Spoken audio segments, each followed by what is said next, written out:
Here now with a segment on imaging technologies is our reporter, Laura Windsor. Roger, gone are the days when the only way to look into the human body was with an X-ray. We talk with Dr. Saif of Lee Memorial Health System about the advances in imaging technologies. There's a whole variety of different types of pictures that we take. We take traditionally the X-ray, which uses radiation. We do ultrasound, which uses sound waves. We can also use MRI, which uses a combination of a magnetic field and sound waves. There are other modalities such as nuclear medicine, where we use traces of radio trace activity that we can put into the body and create images.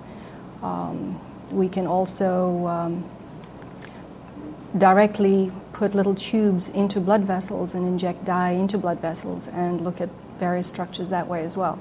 So there are a whole variety of different ways that we can image a body. Each of the different modalities helps you in a different way. We are trained to see what is normal. So for example, we know what a normal chest X-ray looks like. And as you age, it changes slightly, but we are trained to know what normal looks like. The minute we see a shadow or some difference, then we start to become concerned as to what those different modalities are. And when you take one image in itself, it really is very unhelpful. So if you take a chest X-ray and you have a density right in the mid-lung field, you don't know if that's a pneumonia, you don't know if that's a cancer, you don't know if that's a fluid collection.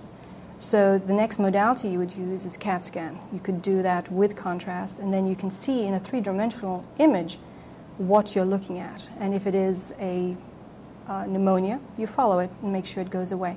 Sometimes a pneumonia even sits behind a small cancer, so you have to make sure it goes away completely.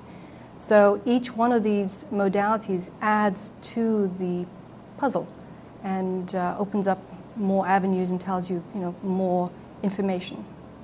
How important is screening for cancer? It's very important to do the screening type of modalities, especially, for example, in mammography, where we can now find cancers 3 millimeters in size.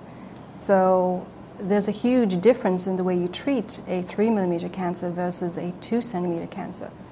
A 2 centimeter cancer that you can feel is basically, you're trying hard to palliate and prevent spread, which may have already spread. A 3 millimeter cancer, you're looking at cure.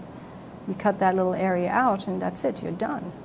So there's a huge difference in trying to catch things at a much, much earlier stage than once you feel the problem is there. We also now have MRI of the breast, and we have the latest in coils that can be used for breast mammography. We can place a woman supine, which means flat on the table. The table is created especially for the MRI. And basically the images are unique and very detailed, the best in this area. We also have ultrasound that can pick up cancers at a very small size, especially on the younger women that really should not be getting radiation. Some of the younger women that come in, 16, 17, we start off with ultrasound. We also have the stereo biopsy, the ultrasound biopsy, as well as the MRI biopsy. This allows us to find tiny little lesions, many of which may not be cancer, but the only way to differentiate between a cancer and a benign area is by doing these needle biopsies in a tiny little area, guided by these different modalities. And that way we can find out if things are cancerous and then send the patient on to the oncologist. These technologies are growing more and more accurate, but only if you use them.